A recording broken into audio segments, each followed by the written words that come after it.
We've gone in the space of less than 10 years from anybody being able to walk into their local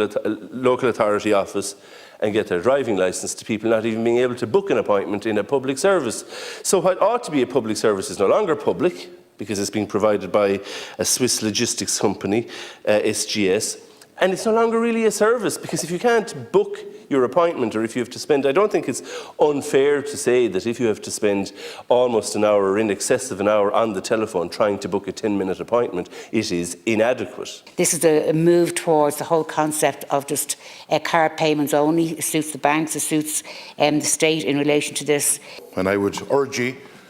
to produce the document that was given to government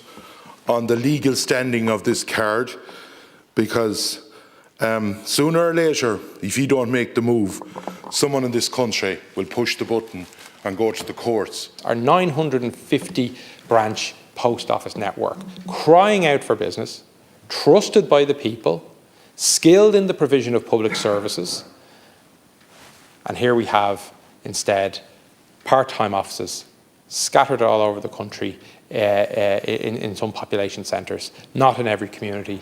not accepting cash and not accepting walk-in appointments. Sinn Féin supports the motion. It raises some very important issues, particularly as they relate to inclusivity, state procurement and state priorities. The vast majority of these issues have at their root the outsourcing of the service, which has caused it to be run on a shoestring budget to ensure that the operating company can make as much profit as possible. I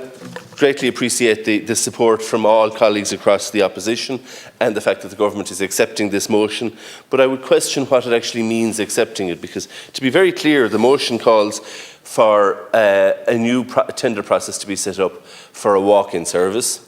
that cash will be accepted in NDLS offices, and that the requirement for online applicants to provide a public services card be discontinued.